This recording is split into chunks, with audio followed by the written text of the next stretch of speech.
Bonjour, une vidéo pour vous expliquer pourquoi le théorème sur les variations des suites géométriques est relativement compliqué à énoncer. Peut-être pas si compliqué, mais si je l'avais énoncé dans le cadre général, je pense qu'il aurait été plus perturbant pour vous que vraiment assez clair. Justement, je vais utiliser GeoGebra pour énoncer, on va dire, ce théorème de manière claire. Je le redis, il vaut mieux visualiser, c'est toujours plus simple à comprendre comme ça. D'ailleurs, je le précise, personnellement, je ne cherche pas à retenir ce genre de résultat. Je prends des valeurs qui correspondent au cas qui m'intéresse et j'imagine ce que ça donne. Donc, je vous conseille de faire la même chose, c'est-à-dire de prendre les valeurs et d'imaginer ce que ça donne graphiquement pour comprendre.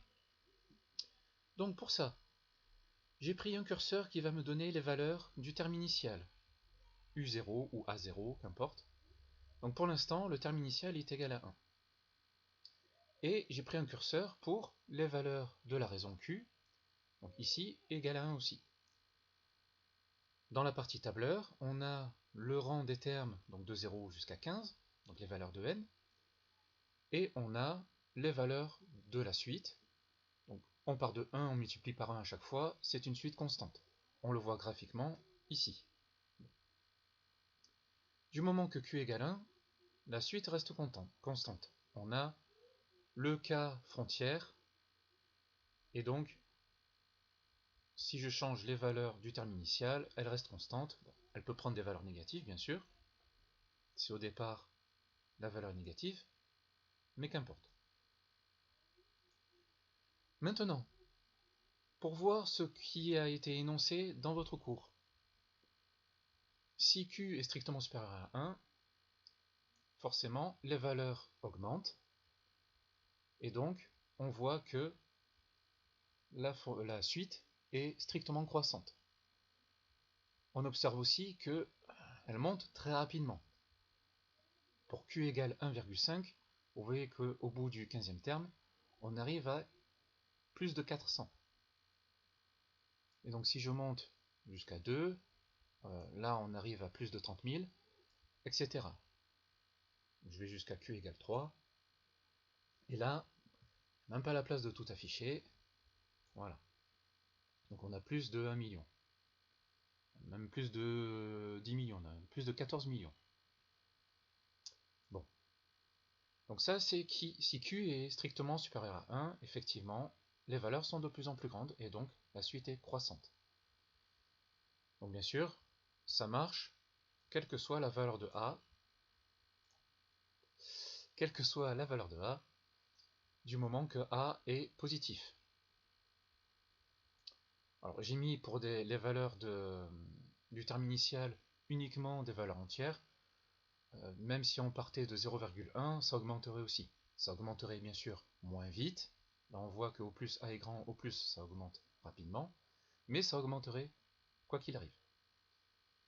Maintenant, si Q est strictement inférieur à 1, mais reste positif, on voit que au fur et à mesure, les valeurs sont de plus en plus petites, et donc la suite est bien décroissante. Si je prends des valeurs de plus en plus petites, forcément, ça descend de plus en plus vite, et là on voit que, tout simplement, le logiciel prend des arrondis directement dès la valeur n égale 5, c'est-à-dire qu'il met directement 0. Voilà, et donc à Q égale 0,1, on a quasiment une suite qui est nulle. Alors attention, la suite n'est pas nulle à partir d'un certain rang.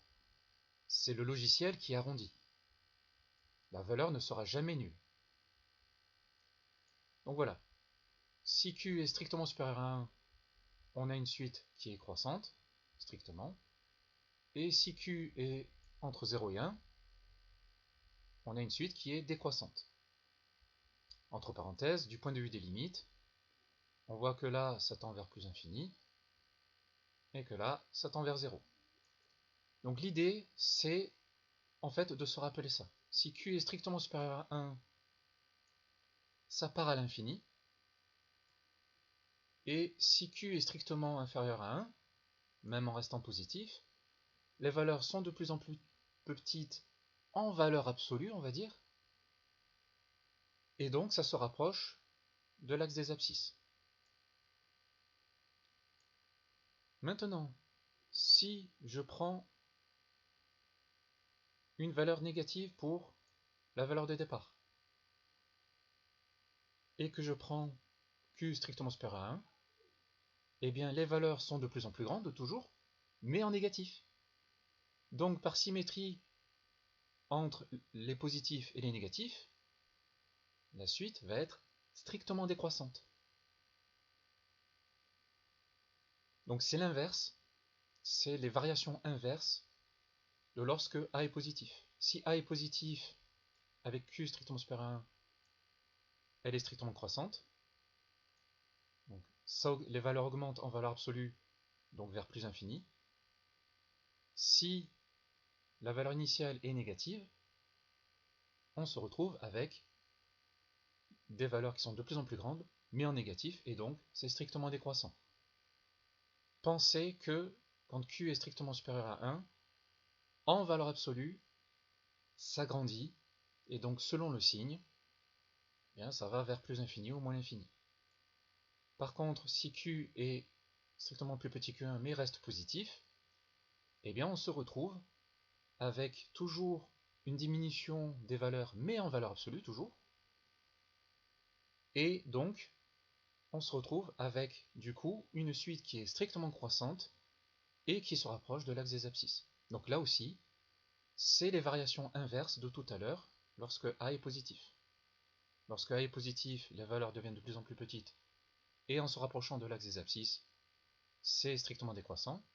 Si A est négatif, ça se rapproche toujours de l'axe des abscisses, parce que en valeur absolue, les valeurs diminuent, mais du coup, eh bien, c'est strictement croissant. Maintenant, on a le cas, alors là on a vu les différents cas pour A positif ou A négatif, donc le terme initial de la suite positif ou négatif avec une raison qui est positive, supérieure à 1 ou inférieure à 1. On va voir maintenant le cas où donc Q est strictement négatif. Eh bien, si Q est strictement négatif, tout simplement, on a une alternance du signe.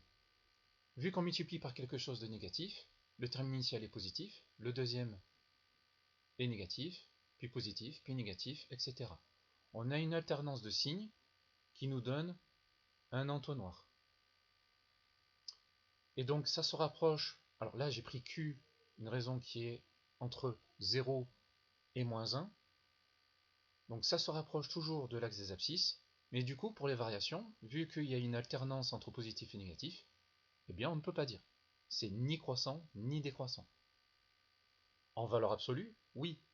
Si je prends en valeur absolue 0,6 au lieu de moins 0,6, on obtient la même chose avec des valeurs positives. Et on peut énoncer le théorème tel que je l'ai dit tout à l'heure. Mais avec Q égale moins 0,6, là, ça ne marche pas.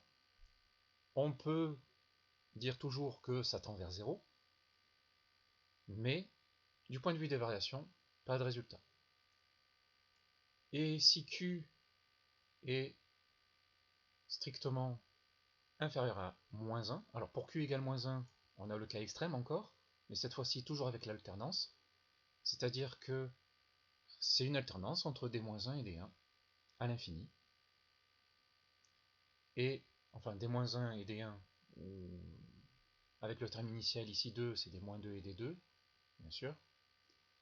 Et si Q est strictement inférieur à moins 1, eh bien on se retrouve toujours avec une alternance qui part à l'infini, mais là aussi, entre des positifs et des négatifs, et donc non seulement on ne peut rien dire du point de vue des variations, mais on ne peut rien dire aussi du point de vue de la limite en fait, vu que une fois ça sera positif, une fois ça sera négatif.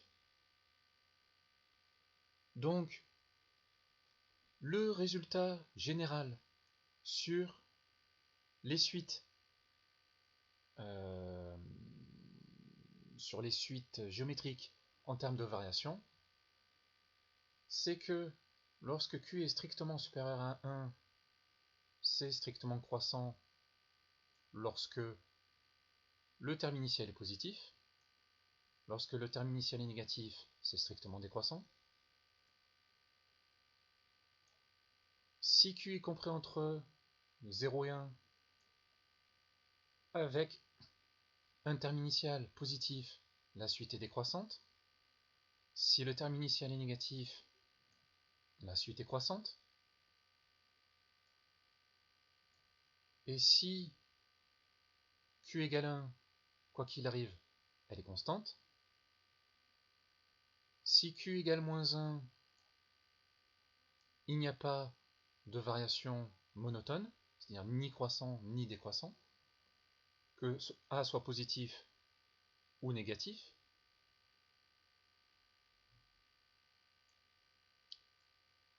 Si Q est compris entre 0 et moins 1, il y a une alternance, donc pas de variation précise, que le terme initial soit positif ou négatif. Si Q est strictement inférieur à moins 1, pareil, s'il y a une alternance qui fait que la suite n'est ni croissante ni décroissante, que le terme initial soit positif ou négatif. En fait, du moment que Q est négatif, on a le même résultat. Pas de variation. Monotone en tout cas. C'est ni croissant ni décroissant.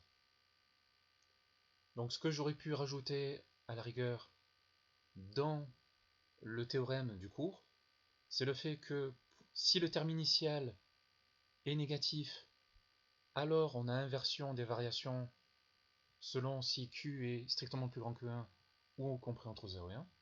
Et quoi qu'il arrive, quel que soit le signe du terme initial, du moment que Q est strictement négatif, il n'y a pas de variation monotone, c'est-à-dire ni croissant ni décroissant.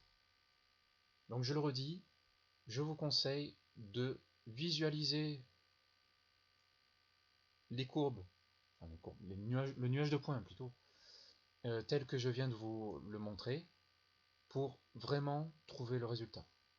Après, si vous voulez vraiment avoir un théorème écrit, vous pouvez l'écrire vous-même ou le regarder dans le livre, à la partie cours.